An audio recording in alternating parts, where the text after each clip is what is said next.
नमस्कार, मैं हूं सुमित अवस्थी। आप सबका स्वागत है न्यूज 18 इंडिया पे, आपका फेवरेट और नया न्यूज चैनल इस फेवरेट डिबेट शो जिसका नाम है हम तो पूछेंगे। आज बीते कुछ दिनों से या बीते 10 दिनों से लगातार आप खबरें सुन रहे हैं नोटबंदी को लेकर, लेकिन आज मैं खासकर इस शो में नोटबंदी से आगे की बात करूंगा।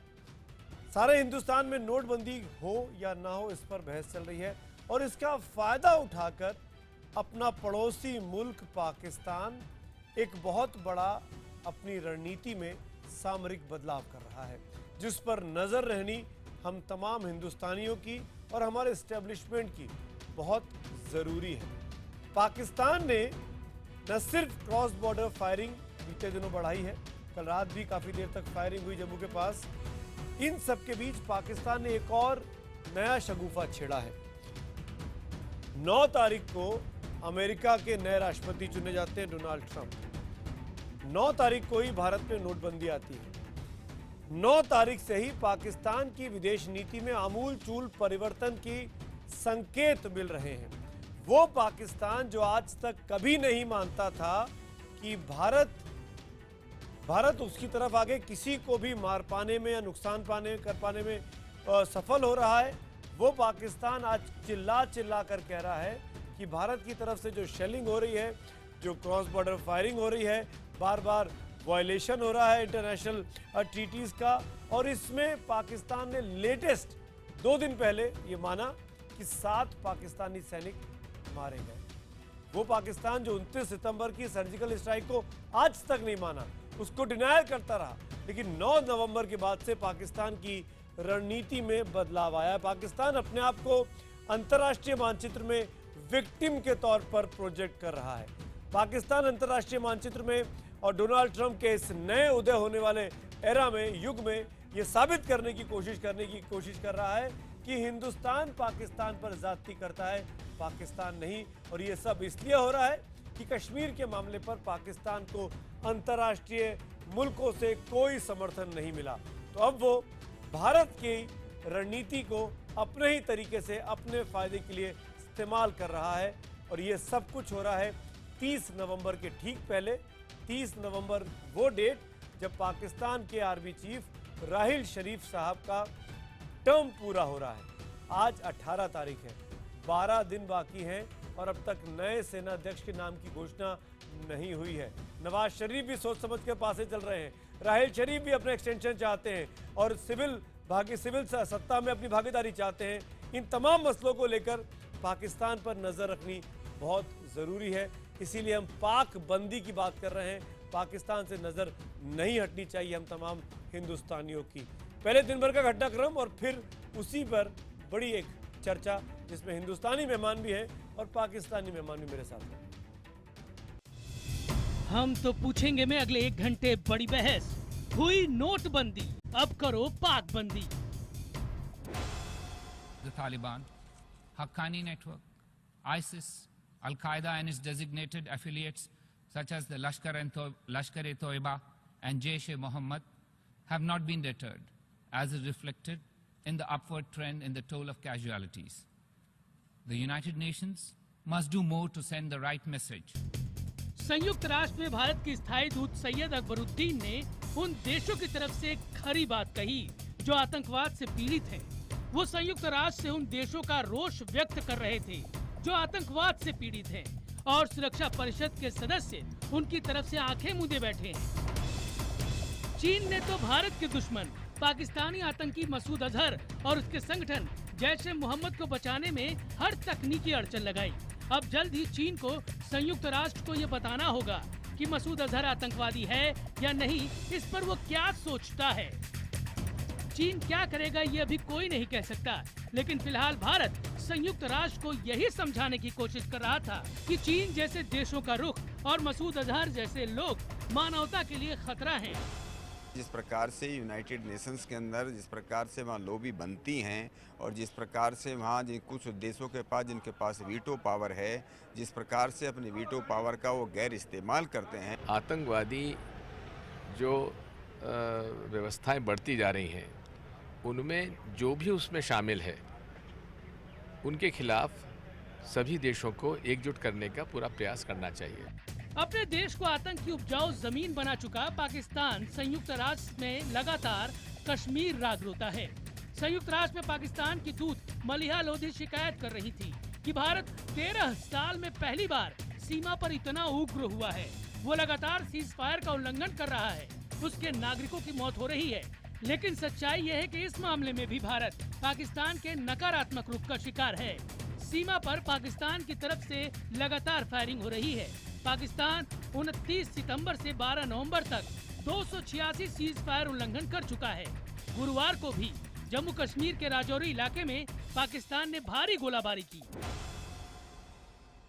इतने परेशान बच्चे और लोग आगे पीछे, तो फायरिंग बहुत ज़्यादा हो रही है, तो डर से घर से सभी निकल गए। क्या करें अभी? पाकिस्तान से सिर्फ भारत ही हर मोर्चे पर नहीं लड़ रहा, बल्कि अफगानिस्तान और बांग्लादेश भी आतंक के मुद्दे पर पाकिस्तान के पीड़ित हैं। उसकी खुफिया एजेंसी ISI और उसकी सेना की साजिशों के शिकार हैं।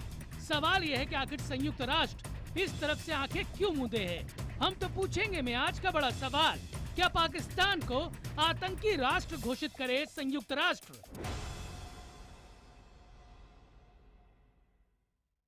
मेरा बड़ा सवाल आप एक बार फिर सुनिए, मैं दोहरा देता हूं आपकी सहूलियत के लिए। बड़ा सीधा सा और आसान सा सवाल है हमारा आज का कि क्या पाकिस्तान को आतंकी राष्ट्र घोषित करे संयुक्त राष्ट्र? अगर आपको लगता है हाँ, तो HTP स्पेस देकर Y लिखिए, और नहीं के लिए HTP स्पेस देकर N लिखिए और 51818 पर आप SMS करें।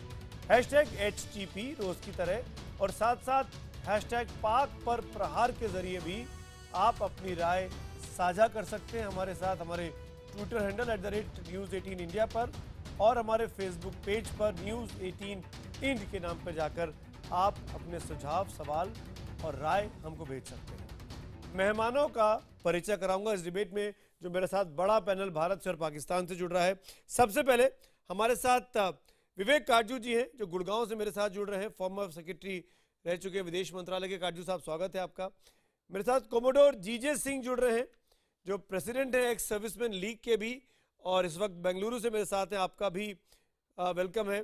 मीम अफजल, मुख्य विपक्षी पार्टी अपोजिशन पार्टी के प्रवक्ता अफजल साहब मेरे साथ हैं। स्वागत है अफजल साहब आपका इस डिबेट में।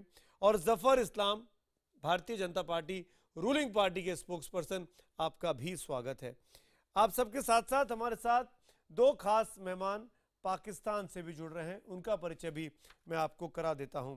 लेफ्टिनेंट कर्नल शफकत सईद, पाकिस्तान के जाने माने डिफेंस एक्सपर्ट, और साथ में इस्लामाबाद से ही उनके साथ हैं मौजूद तारिक पीरजादा साहब, वहां के डिफेंस एक्सपर्ट, सुरक्षा मामलों के जानकार। पीरजादा साहब, आपका भी स्वागत है। डिबेट की सीधे शुरुआत करता हूं बगैर किसी लाग लपेट के। काटजू साहब, आप हम सब में विदेश नीति को ज़्यादा अच्छे से समझते हैं, पाकिस्तान को अच्छे से समझते हैं। मैं सीधे आप पर आता हूं। ये पहली बार हुआ है, जहां तक मेरी याददाश्त है, बीते 15-20 सालों में, कि पाकिस्तान अपने आप को विक्टिम दिखा रहा है। मलिहा लोधी यूनाइटेड नेशंस में कहती हैं बार बार कि भारत सीज फायर वॉयलेशन कर रहा है, हमारे 7 लोग मार दिए, इतनी ज़्यादा घटनाएं बढ़ती जा रही हैं। वो पाकिस्तान जो सर्जिकल स्ट्राइक को लेकर डिनायल मोड में था, वो पाकिस्तान अचानक से ये कहां से विक्टिम मोड में आ गया कि हमको नुकसान हो रहा है, और ये क्यों नहीं बताता कि यहां उसने फायरिंग कर कर कितना नुकसान पहुंचा दिया जम्मू कश्मीर में? ये चेंज है क्या? ये डोनाल्ड ट्रंप की वजह से है, या राहिल शरीफ की गुद्दी की कुर्सी जाने का वक्त आ रहा है इसलिए चेंज है पाकिस्तान के स्टैंड में? काजू साहब, देखिए, पाकिस्तान का जो हमेशा से प्लान रहा है, उनकी इच्छा रही है, वो ये कि किसी तरह से अंतर्राष्ट्रीय समुदाय का की दृष्टि जो है वो कश्मीर पे डालें, और कश्मीर में अंतर्राष्ट्रीय समुदाय हस्तक्षेप करे। जब से बुरहान मादी का सफाया हुआ, उस आतंकवादी का सफाया हुआ, उसके बाद पाकिस्तान ने बहुत बड़ा डिप्लोमेटिक कैंपेन किया था कि कश्मीर में मानव अधिकार का हनन हो रहा है और अंतर्राष्ट्रीय समुदाय को हस्तक्षेप करना चाहिए। वो जो उनका कैंपेन था पूर्ण रूप से विफल हुआ जी। अब ये पाकिस्तान एक नया चैप्टर खोलने की कोशिश कर रहा है, जो कि उसकी जो थिंकिंग है, वो जो उसकी विचारधारा है, उसके वो बिल्कुल अनुकूल है, और वो ये कि अंतर्राष्ट्रीय पीस को, अंतर्राष्ट्रीय शांति को खतरा है, क्योंकि भारत बहुत उग्रवाद, भारत एक जो गोलाबारी कर रहा है वो बहुत जबरदस्त कर रहा है, उसके सैनिक हलाक हो रहे हैं पाकिस्तान के, और पाकिस्तान के शहरी हलाक हो रहे हैं। वो ये प्रचार करने की कोशिश कर रहे हैं कि ये सब जो है सिलसिला ये आगे बढ़ के युद्ध में परिवर्तित हो सकता है, न्यूक्लियर परमाणु हथियार दोनों देशों के पास में। ये एक थियरी हमेशा से पाकिस्तान ने चलाने की कोशिश करी है, बिल्कुल। और इसीलिए वहां के जो डिप्लोमेट्स हैं पाकिस्तानी, वो इस पर वक्तव्य दे रहे हैं, खत लिख रहे हैं। लेकिन जिस तरह अंतर्राष्ट्रीय समुदाय ने पूर्ण रूप से पाकिस्तान के पहले मंसूबे को नकारा था, उसी तरह से फिर से अंतर्राष्ट्रीय समुदाय इसको भी नकारेगा, क्योंकि कोई भी देश दुनिया का भारत पाकिस्तान के मामलों में दखल अंदाजी नहीं करना चाहता। बिल्कुल, ये भारत का एक रुतबा है। पाकिस्तान तो आतंकवाद का स्रोत माना जाता है आजकल, भारत का अंतर्राष्ट्रीय समुदाय में साहब, मैं पीरजादा साहब से जवाब लेता हूं। तो कोई नहीं चाहता पीरजादा साहब, ये चेंज ऑफ स्टैंड क्यों है पाकिस्तान का अचानक से विक्टिम बन जाने का? पाकिस्तान ये क्यों नहीं बता रहा कि सर्जिकल स्ट्राइक के बाद, यानी 29 सितंबर के बाद से लेके अभी करीब 1.5 महीने में 286 बार वो वायलेशन कर चुका है। हिंदुस्तान के भी 14 जवान इस क्रॉस बॉर्डर फायरिंग में मारे गए हैं। पाकिस्तान के हम तो बताते हैं कि हमने 22 लोग मारे हैं, ये आप अचानक आप लोगों को क्या हुआ कि हमारे इतने लोग मार दिए? क्यों विक्टिम प्ले कर रहे हैं, जबकि आतंकवाद को तो आप ही लोगों ने बढ़ावा दिया? आपने आज यूनाइटेड नेशन, आपकी जो असेंबली ने भी भारत के खिलाफ रेजोल्यूशन पास कर दिया आज। देखिए, आप एक बात समझने की कोशिश कीजिए कि जब आप कोई आर्गूमेंट बनाते हैं ना, जैसे कि आपने अभी बनाया है, उसमें एक कमी है। आपने हम खुद ही कहा कि भारत ने पाकिस्तान के खिलाफ सर्जिकल स्ट्राइक की।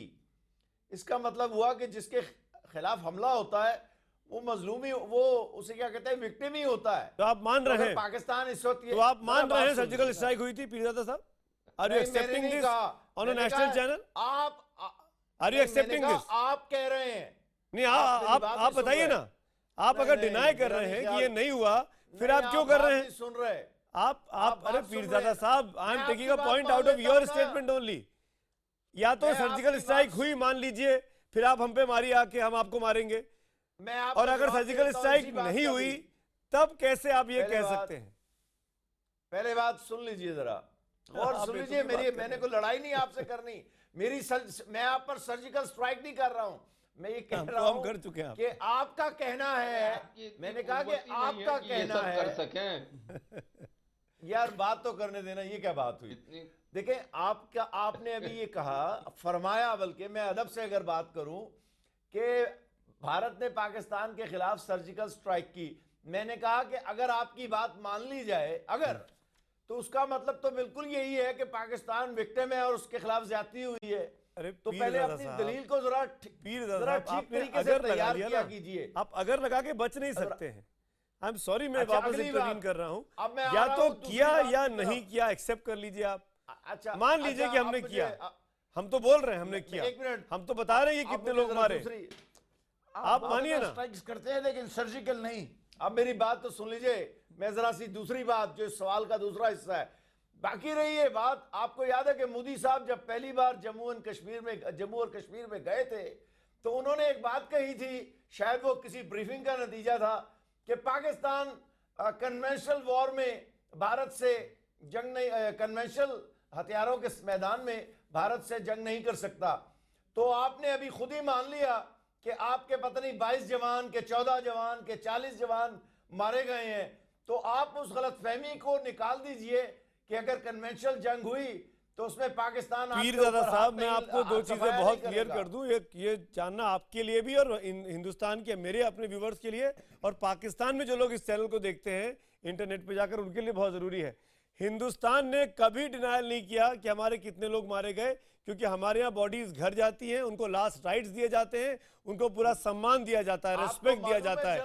आपके यहाँ नहीं होता ऐसा, आपके यहाँ नहीं होता। आपने आज तक करगिल नहीं माना। आपने करगिल में नॉर्दर्न लाइट इन्फेंट्री के सैकड़ों लड़के भेजे जो यहाँ मारे गए, उनकी बॉडीज आपने नहीं मांगी आज तक। आप सर्जिकल स्ट्राइक को नहीं माना जहां घुस के हम लोग 40-50 लोग आपके मार के आए, आप मानने को नहीं तैयार है। ये अचानक जो विक्टिम बने हैं कोमोडोर जीजे सिंह, पाकिस्तान की इस स्ट्रेटेजी पर आप क्या कहना चाहेंगे कोमोडोर? देखिए, सबसे पहले जो मैं कहना चाहता हूं कि पाकिस्तान की जो मिलिट्री है, जो आर्मी है, वो डोनाल्ड ट्रंप से डर गई है, क्योंकि डोनाल्ड ट्रंप के जो माइंड है, जो एटीट्यूड है, वो टेररिज्म के अगेंस्ट है, इसके बहुत विरोध करता है। और वो जो है सबसे पहले, जैसे पाकिस्तान है, इनकी जो फंड्स हैं, जो सप्लाई पैसा मिलता है, जो हथियार मिलते हैं अमेरिका से, वो बंद कर देगा।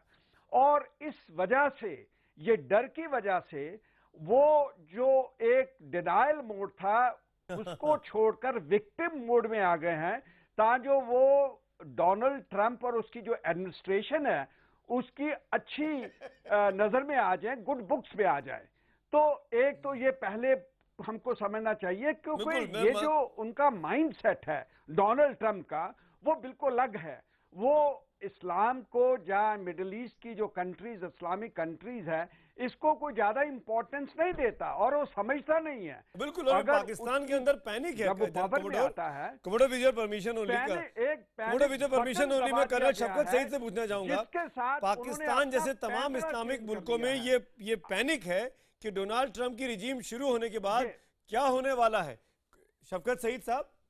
और शायद ये इसीलिए जनाब डोनाल्ड ट्रंप का जो खुशी मना रहे हैं वो सिर्फ रिपब्लिकन का एक special group, not even 100% Republican are happy on this election. और दूसरा, इंडिया में बहुत खुशी मनाई जा रही है, जिस तरह वो आपका कैंडिडेट अमेरिका में इलेक्शन लड़ रहा था।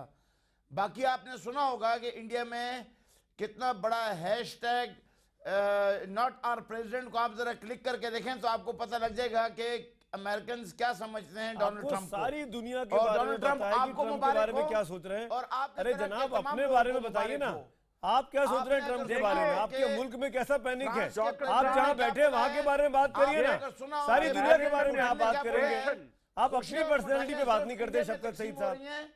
आरएसएस ने सबसे ज्यादा खुशी मनाई है, तो यू कैन इमेजिन के व्हाट अरे इज द पाकिस्तान में तो मातम है, पाकिस्तान में तो मातम है, कर्नल शफकत सईद तो परेशान है। कोई मातम नहीं हो रहा है, बिल्कुल आपके चेहरे पे शिकन आई हुई है, आपको जवाब नहीं मिल रहा है अपना। हमें बहुत फायदा, आप ट्रंप के नाम पर आपके तोते उड़ जा रहे हैं। मोदी साहब के आने का इंडिया में हमें बहुत फायदा हुआ है, कश्मीर को क्या फायदा हुआ? अभी बहुत फायदा हुआ है मोदी साहब के आने का। मानना शुरू कर दिया इन्होंने कि हमारे इतने सिपाही मर गए, इतने जवान मर गए। ये एक इंडिकेशन है कि पाकिस्तान की आर्मी बिल्कुल डर चुकी है। उसकी जो सिविल एडमिनिस्ट्रेशन, सिविल गवर्नमेंट है, महिला लोधी जैसे, उन्होंने अपनी पैंतरे, अपना रवैया चेंज कर दिया। अमेरिका के अंदर कोमोडोर शफकत सईद साहब, कोमोडोर सिंह शफकत सईद साहब, अमेरिका की मेरे पास दो पॉलिटिकल नुमाइंदे भी हैं, मैं उनके पास जाना चाहूंगा, अच्छे नजरिए में मैं उनके पास जाना चाहूंगा, मीम अफजल और जफर इस्लाम। पहले मीम अफजल साहब, आप अफजल साहब, ये पाकिस्तान का ये जो नया शगुफा है, नया पैतरा है, ये मैं जहां तक मैं थोड़ी बहुत विदेश नीति को फॉलो करता आया हूं बीते कुछ सालों में, ये अचानक है कि 10-15 साल पहले तक पाकिस्तान ने कभी यूनाइटेड नेशंस में जाके कश्मीर को छोड़ दीजिए आप, बाकी आतंकवाद के मामले पर कभी अपने आप को विक्टिम प्ले नहीं किया। और अब उल्टा कि हिंदुस्तान हमको मार रहा है, हिंदुस्तान जाती कर रहा है। क्या जो मुल्क अपना नया सेना अध्यक्ष नहीं चुन पा रहा, 12 दिन के बाद नया आर्मी चीफ बनना है, आज हम 18 तारीख को बैठे हुए हैं, इस मुल्क पर भरोसा किया जा सकता है कि अब नोटबंदी की तरह पाक बंदी भी करनी चाहिए संयुक्त राष्ट्र को?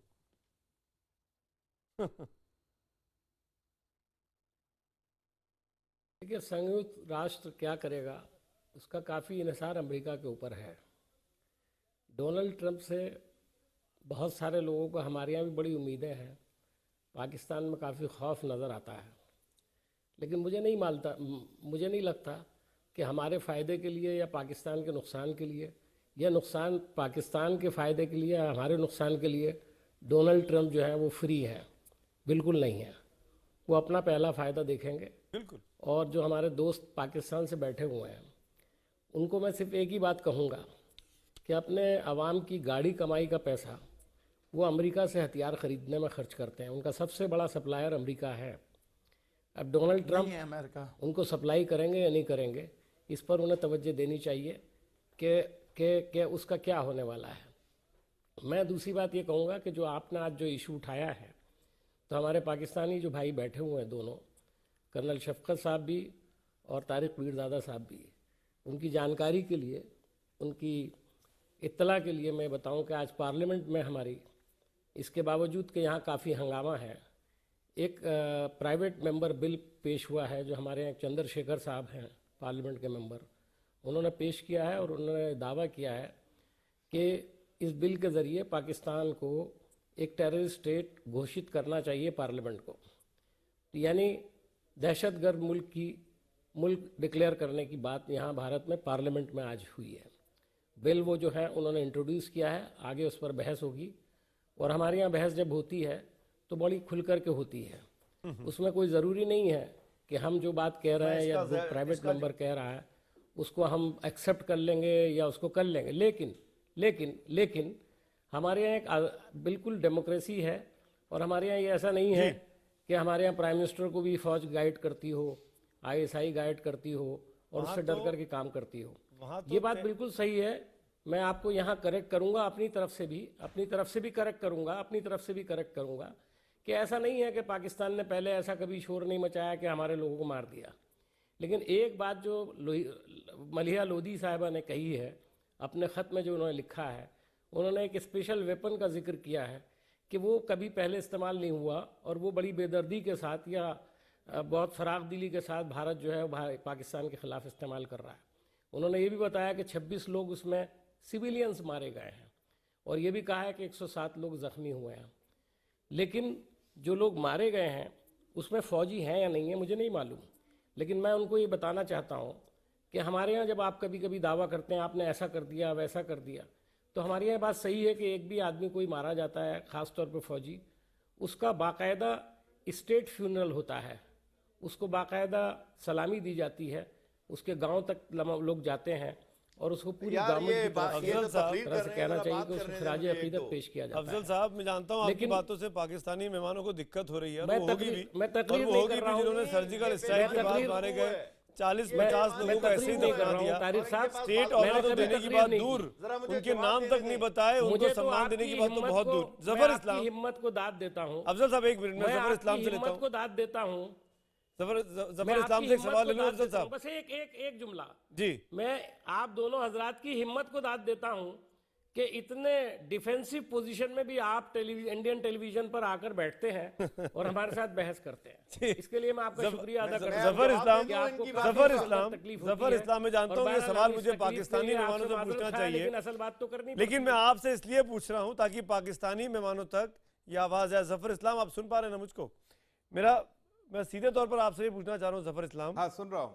मलिहा लोधी जो पाकिस्तान की रिप्रेजेंटेटिव है संयुक्त राष्ट्र में, यूनाइटेड नेशंस में, वो एक नहीं तरह तरह के झूठ बोल रही हैं आजकल। कभी भाषण में बोलती हैं, कभी चिट्ठी लिखकर बोल रही हैं, कश्मीर को अपना अभिन्न हिस्सा बता रही हैं। वो कह रही हैं कि बलूचिस्तान उनका इंटरनल मैटर है।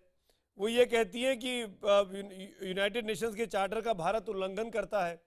वो ये भी कहती हैं कि हम 26 लोगों को हमने मार दिया, पर वो ये कुछ नहीं कहती कि उनकी तरफ से 29 सितंबर के बाद से लेके अब तक 286 बार 286 टाइम्स सीज फायर वॉयलेशन हुए हैं। ये कौन बताएगा दुनिया को? जफर इस्लाम, इन पाकिस्तानी मेहमानों को कैसे बताया जाए? बात कर सुमित जी, जब आपने देखा होगा या सुना होगा, और हमारे पाकिस्तानी मेहमान भी इस बात के तस्दीक करेंगे कि चूहा जो है अपने बिल में भागता है, जब भी इसको डर लगता है तो बिल में जाता है। लेकिन हमने जब सर्जिकल स्ट्राइक किया उस वक्त आतंकवादियों के लाशों से हमने उनके बिल भी भर दिए, तो इनको एक्सपोज होना ही पड़ेगा। पहली बात तो पाकिस्तान आज ऐसे कैटेगरी में खड़ा है जहां पर उसको ना उसके बिल में जाने की इजाजत है और ना तो वो किसी तरह का उसको साया महसूस हो रहा है। पहली बार वो ऐसा लगता था कि अमेरिका उसके साया है, किसी ना किसी तरह उसको उस तरह का उसको सपोर्ट मिलता रहता था। लेकिन पठानकोट के बाद हमने पठानकोट के बाद हमने जो उनपे एक चीज बताई कि India is no more a soft nation, और हमने जब भी उन्होंने लाइन ऑफ कंट्रोल में जरा सा भी उसका इख्तलाफी की तो हमने उसका मुंह तोड़ जवाब दिया। और इसी के नाते पाकिस्तान पहले डिनायल मोड में रहा, और अब जब उसको बिल में जगह नहीं मिली और उसके साया जो उससे खत्म होने लगा तो अब ऐसी बातें कर रहे हैं कि मेरे 7 आर्मी मैन मारे गए हैं। लेकिन हकीकत यह है कि भारत का जो इख्तियार अब जो रहा है वो पाकिस्तान में बहुत ये रहा है कि मुंह तोड़ जवाब दो, जरा सा भी कार्रवाई करे तो उसका जिस तरह का जवाब होना चाहिए दो। उसके बाद जो डेवलपमेंट हुआ है और हर प्लेटफॉर्म पे पाकिस्तान को हमने एक्सपोज करने की कोशिश की, उसके जो नापाक इरादे हंस रहे हैं पाकिस्तानी मेहमान। कश्मीर में मैं ये सवाल शफकत सईद साहब आपसे पूछूंगा, जिस तरह से उसने कमांडर साहब मैं आता हूं, अटैक किया तो हमने एक्सपोज करने बिल्कुल जफर भाई मैंने सुना शफकत साहब हमें पूरा सपोर्ट मिला। और दुनिया में आपको सर्जिकल स्ट्राइक पर सपोर्ट नहीं मिला, जो जफर इस्लाम साहब ने कहा। दुनिया में कश्मीर पर आपको सपोर्ट नहीं मिल रहा, कभी कभार चीन कुछ कह देता है, उसके अलावा कुछ नहीं। अब आप मुझे बताइए, दुनिया के अंदर 200 मुल्क, एक चीन के अलावा कोई आपके साथ नहीं खड़ा है। इसके इतर मैं दूसरी बात आपसे पूछता हूं, शफकत सईद साहब 12 दिन बाकी हैं, राहिल शरीफ साहब आर्मी चीफ रहेंगे या रिटायर्ड आर्मी चीफ रहेंगे 12 दिन के बाद, या राहिल शरीफ और नवाज शरीफ इन 12 दिनों में दोनों का खात्मा हो जाएगा पाकिस्तान के रूलिंग सिस्टम से? क्या होने वाला है? आप तो फौजी आदमी, बताइए शफकत सईद। ये पहले जो आपने बात पेश की कि पाकिस्तान का दुनिया में कोई सपोर्टर नहीं है, चाहे वो सर्जिकल स्ट्राइक हो या कश्मीर हो, तो ये आपके मीडिया की थीम है, सच है, और आपकी टीवी का सच है, बिल्कुल आपकी मीडिया का सच है, दुनिया का सच है। की बात करते हैं बान की मून ने क्या कहा, अमेरिका ने क्या कहा, चाइना ने क्या कहा सर्जिकल स्ट्राइक पे, आपको याद नहीं? जो बोला है वो आपको पता नहीं होगा, मैं आपकी इत्तला के लिए अर्ज कर देता हूं। बान की मून ने कहा था कि भारत इस बात को यकीनी बनाए कि इंसानी हकूक की खिलाफ वर्जियां कश्मीर में और दीगर भारतीय इलाकों में ना हो। और क्या कहा था उसके आगे? भारत उसके पहले क्या कहा था, तो बताइए उसके पहले क्या कहा था शफकत साहब ने कहा था? ये शफकत साहब उसके आगे क्या कहा था, पहले क्या कहा था बताइए? राहिल शरीफ के आर्मी चीफ होने की या ना होने की, अगर वो आर्मी चीफ रहे या ना रहे, आप मुझे बताइए कि आपके सेहत पे क्या असर पड़ेगा। मैं बताता हूँ, एक राहिल शरीफ जाएगा, मैं बताता हूँ, बंदा आएगा, मैं बताता हूँ कि दुनिया की सेहत पर क्या असर पड़ेगा पाकिस्तान के अगर होगा जितना राहिल शरीफ। सुनिए, अब कुछ कड़वी बातें सुन लीजिए जो शायद आपको बुरी लगेंगी।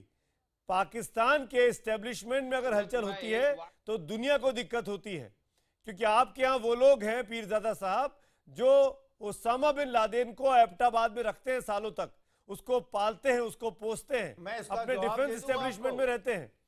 तो पीरजादा साहब, अगर पाकिस्तान के हुक्मरानों में पावर को लेकर टसल चल रही है, राहिल शरीफ के बाद नया आर्मी चीफ कौन होगा?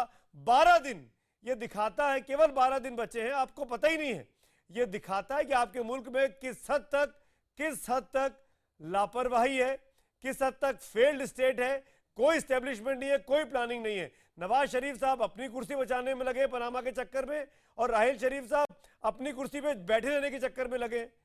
ये क्या है आपके मुल्क में पीरजादा साहब? पहले तो मैं बड़े अदब से जवाब देता हूं, क्योंकि मैं आपसे बहुत खौफजदा हूं इस वक्त। देखिए पहले तो, और राहिल शरीफ आपसे बहुत खौफजदा है मेरा ख्याल है। देखिए बात जरा समझने की कोशिश करें, भारत एक दहशतगर्द रियासत है और पाकिस्तान के तुलो अर्ज में कराची से लेकर फाटा तक हमने आपके कुलभूषण यादव को पकड़ा हुआ है, और उसका डोशियर जो है वो यूनाइटेड नेशंस में जाने वाला है, उसकी वीडियोस जो है दुनिया में अब जाने वाली हैं। हमने आपको डिफेंसिव पे डाल रखा है। भारत एक नाकाम रियासत है सिफारतकारी के मैदान में। मलिया लोधी ने आपको नाको चने चबवा दिए हैं, और हमने बॉर्डर के ऊपर आपकी लाशों के ढेर लगाए हैं, और मुझे कोई इनकार नहीं है ये बात कहने में। पीरजादा साहब, और जहां तक ऐसे झूठ आप पाकिस्तान के अंदर बोलेंगे तो चल जाएगा। पीरजादा साहब, ये पाकिस्तानी चैनल पर आप नहीं बैठे कि आप कुछ भी बोल के चले जाएंगे, पर मैं आपको बोलने दूंगा। मैं आपको 2-4 चीजें बता देता हूँ। झूठ बोलते आपके यहाँ, मेरी बात सुने। अरे मेरी बात सुने, ऐसे कैसे मैं आपकी बात सुनूं? आप गलत बयानी करेंगे और मैं सुनता रहूंगा, वो भी अपने मुल्क के खिलाफ, जबकि 4-4 मेरे पास एक्सपर्ट बैठे हुए हैं, पर मैं आपको गलत बयानी नहीं करने दूंगा। पीरजादा साहब, पाकिस्तान में पीरजादा साहब, असलियत जानिए अपनी, असलियत जानिए सबसे पहले, फिर मैं काजू साहब के पास आता हूँ। काफी देर से हाथ उठा रहे हैं। पीरजादा साहब, असलियत ये है, असलियत ये है ओसामा बिन लादेन आपके यहाँ, असलियत यही है हाफिज सईद को आपने पाला हुआ, असलियत है सैयद सलाउद्दीन को आपने पाला हुआ, असलियत ये है कि आपके यहाँ के आर्मी चीफ के पॉलिटिकल पार्टी बनाकर चुनाव लड़ने के पोस्टर लगते हैं। ये आपके यहाँ की असलियत है। आपके यहाँ का पूरा सिस्टम फेल्ड है। आप लोग अरे क्या पॉपुलर है तो चुनाव लड़के आ जाए ना, तो मिलिट्री कू कर ले। आपके तो कू होती रहती है, मिलिट्री कू कर लीजिए ना, 4-5 बार कर चुके हैं, 30 में एक बार और कर लीजिए। राहिल शरीफ जानते हैं कि इंटरनेशनल लेवल पर सपोर्ट नहीं है उनके पास, वो कू करेंगे तो उनके खिलाफ बगावत हो जाएगी आज की तारीख में, इसीलिए 12 आखिरी दिन तक इंतजार कर रहे हैं। विवेक काजू, फैंटेसीज जो हैं वो, अरे फैंटेसीज आप क्या है? विवेक काजू साहब बोलना चाह रहे हैं। काजू साहब, और मुझे बहुत हंसी आती है और मैं बहुत हंसिए आप हंसिए अपने ऊपर और अपनी किस्मत पे रोइए कि आप पाकिस्तान में हैं। आपके काजू साहब, हैरान हूं कि आपके अवाम किस तरह आपकी काजू साहब, बर्दाश्त कर काजू लेते साहब, हैं। कैन आई हैव काजू साहब ऑन द स्क्रीन? दरअसल बात यह है कि पाकिस्तान को गुलामी और तलुए चाटने की शुरुआत से आदत रही है। पहले इन्होंने अमेरिका के तलुए चाटे, फिर इन्होंने सऊदी अरेबिया के तलुए चाटे, और हमेशा, और अब खास तौर से चीन की गुलामी और चीन के तलुए चाट रहे हैं।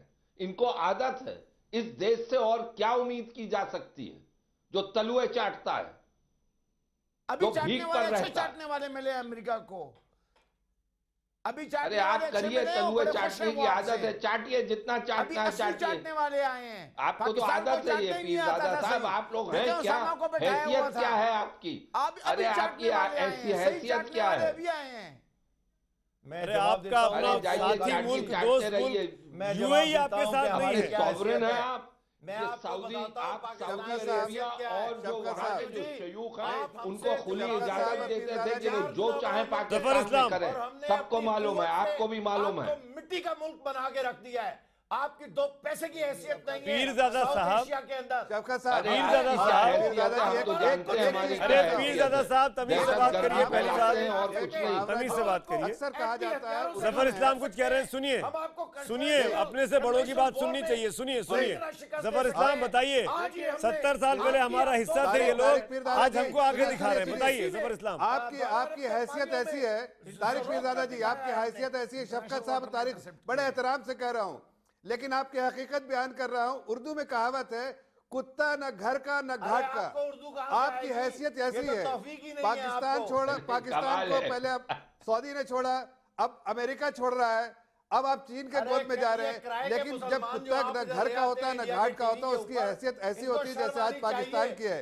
इसलिए कि आप हर वक्त किसी न किसी साये की, जो हमारे काजी साहब कह रहे थे कि तलवे चाटने के मतलब आप कहीं ना कहीं साया ढूंढते हैं। आपको आज अरे इनमें हिम्मत नहीं है जफर इस्लाम साहब, पाकिस्तान में हिम्मत नहीं है कि खुलकर ये लड़ाई लड़ लें।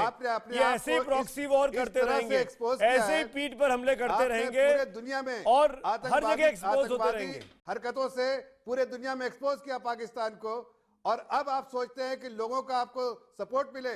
यूनाइटेड नेशंस के साथ बाहर किस मुल्क के लोग, आपने देखा है कि आप अपने मुल्क के खिलाफ आवाज उठाते हैं, वो आपके लोग हैं, बलोचिस्तानी लोग हैं। बात की है, अरे क्या बात कर रहे हैं, इसलिए कि ह्यूमन राइट वायलेशन आप कर रहे हैं, और पाकिस्तान के बारे में आप ऐसी बातें कहते हैं। मुल्क की देखिए करिए, पंजाबियों के अलावा वहाँ कोई बच्चा नहीं आज की तारीख में, और नापाक लफ्जों का इस्तेमाल पाकिस्तान की हिम्मत कीजिए, भारत की हिम्मत कीजिए, इसलिए कि भारत एक सिविलाइज्ड नेशन है। यहाँ पर सिविलियन राइट्स के बारे में जाना जाता है, ह्यूमन राइट्स के बारे में पता है लोगों को।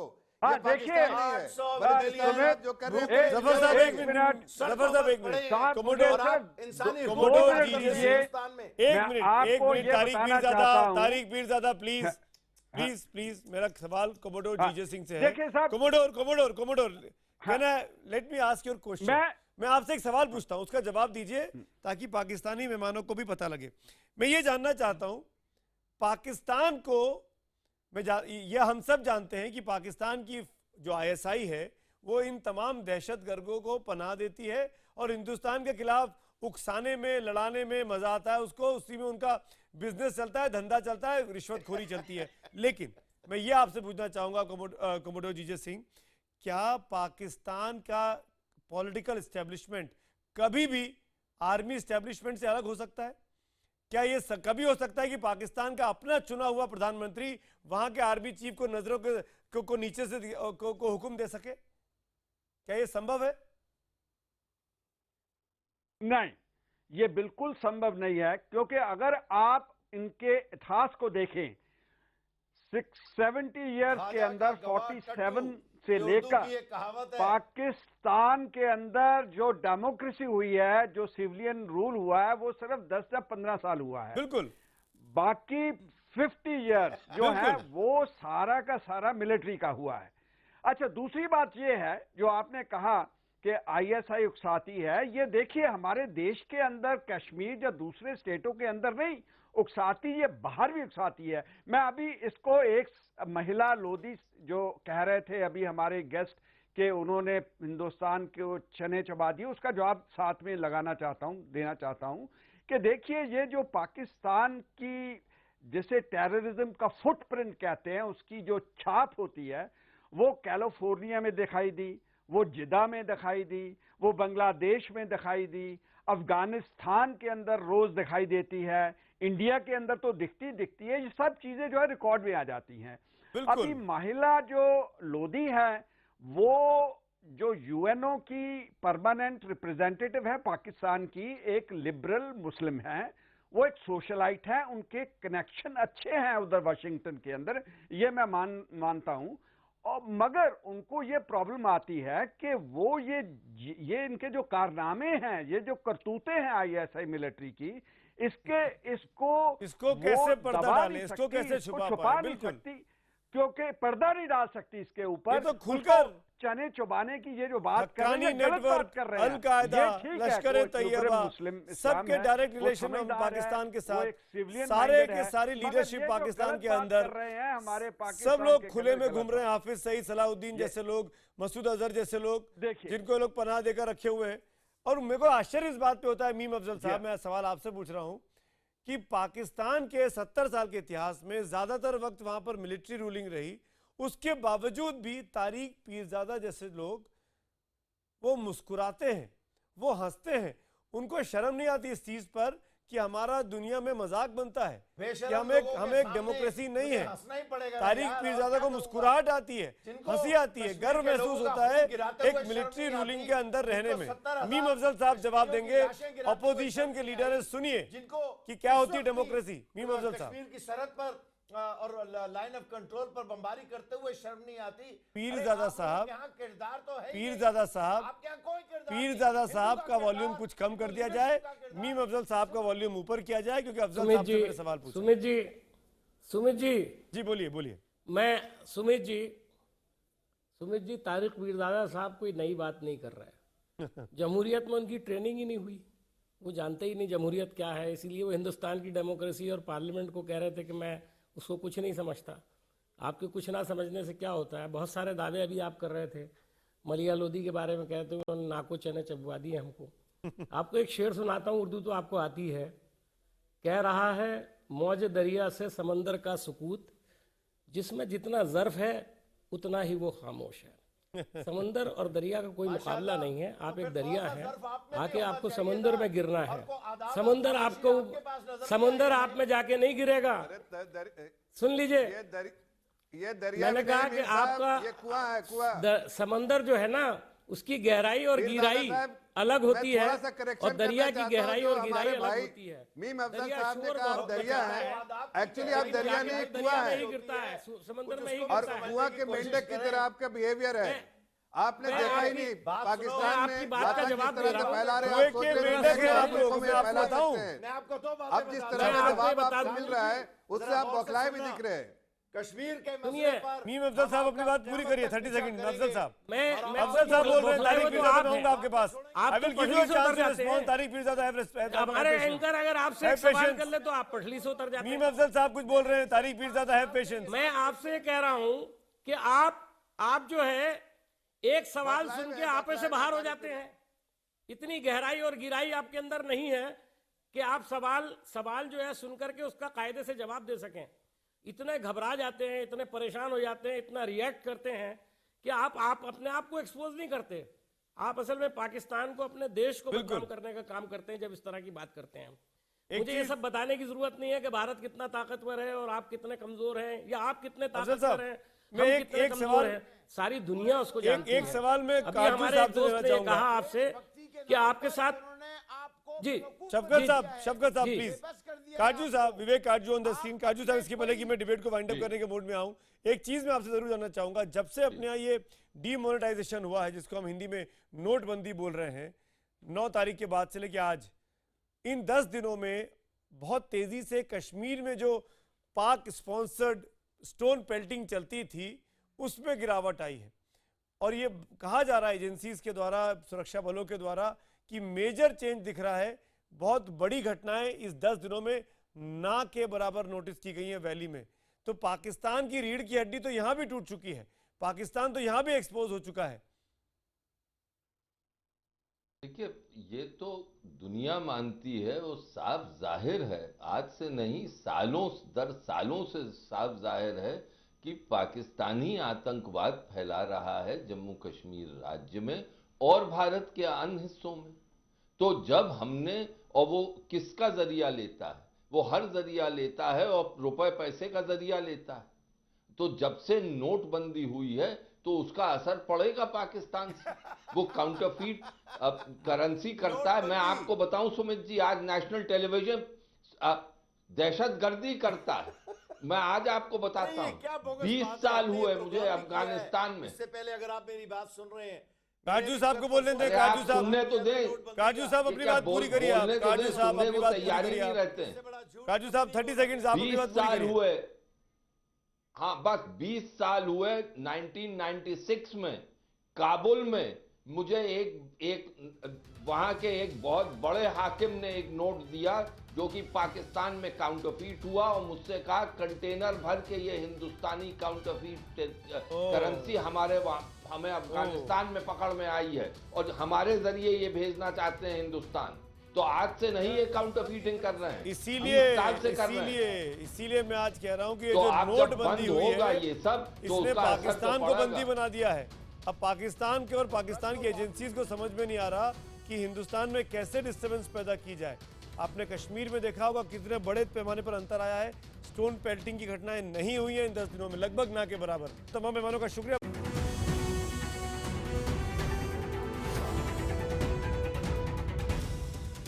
आज का सवाल जो हमने आपसे पूछा था कि क्या पाकिस्तान को आतंकी राष्ट्र घोषित करे अब संयुक्त राष्ट्र संघ, हजारों की संख्या में मैसेज मिले हैं और आश्चर्यचकित करने वाले नतीजे बिल्कुल भी नहीं है।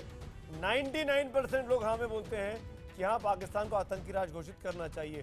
ट्विटर पर 97% लोग कहते हैं कि पाकिस्तान को अब आतंकी राष्ट्र घोषित करना चाहिए। संयुक्त राष्ट्र को ये रिपोर्ट देखनी चाहिए, प्रोग्राम देखना चाहिए कि किस तरीके से हिंदुस्तान में इस वक्त मोमेंटम बना हुआ है।